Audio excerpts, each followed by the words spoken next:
up with your writing when you're out of ideas, when you don't know what to write about, when you effectively got writer's block and nothing is coming to mind, I'm going to show you how easy it is to find prompts in everyday moments, in everyday life, even if you think your life isn't all that interesting.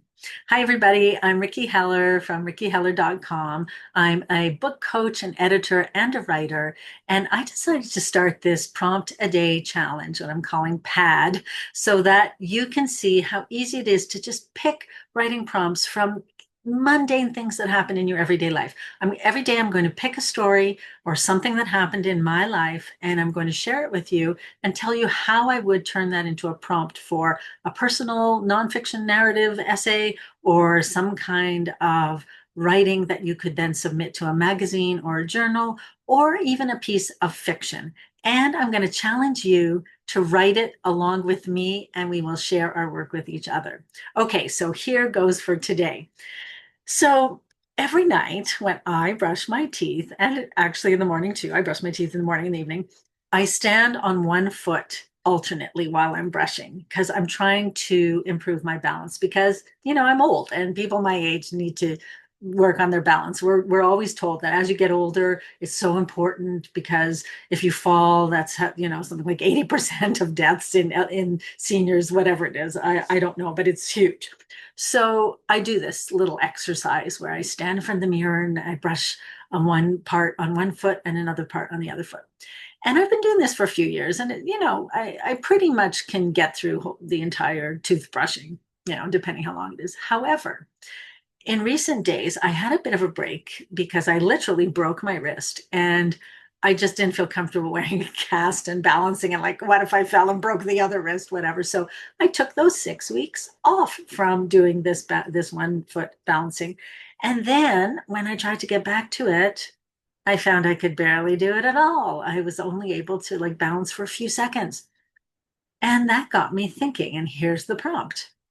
That got me thinking, what happens when suddenly something physical appears or disappears that seems normal to you? So you could balance normally, and now all of a sudden you can't.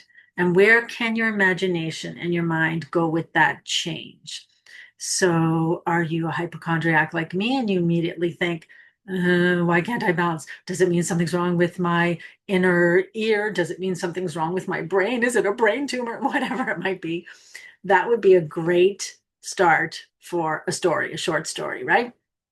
But of course, you could also take it to any other level for nonfiction that you want. You could do a personal essay where you muse on these things, and you could, again, make it big, make it small. You want to talk about just balance, or you want to talk about physical symptoms in general and what it means for us. And that's also a great beginning for something that you could then submit to an article. Are there specific physical symptoms around balance that are so important and that might indicate something serious that's going on? So 3 possibilities starting from that one little event that happened to me while I was brushing my teeth.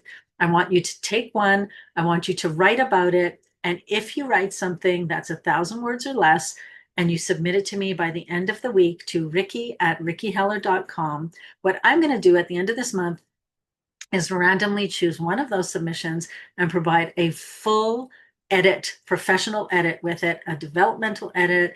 And I'm going to provide feedback, suggestions about not only the structure, which is what developmental edits are all about, but I will also talk about other things. If there are specific stylistic issues or grammar, punctuation, I can talk about that too, if that's what you'd like.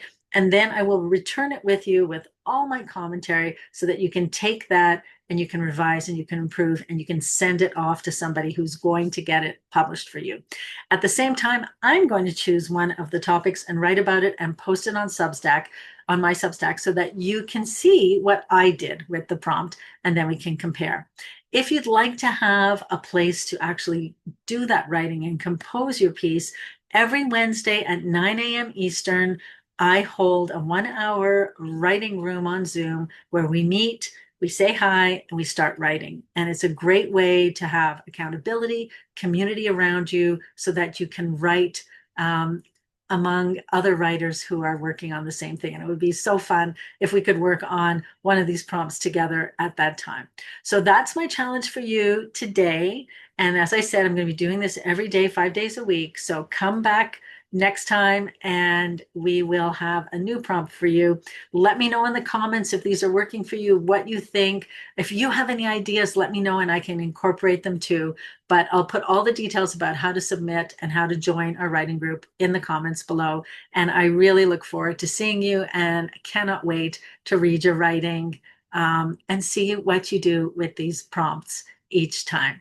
All right, everybody, have a great rest of your day. I'm just going to have a great rest of your day, and I look forward to seeing you next time. Happy writing. Take care.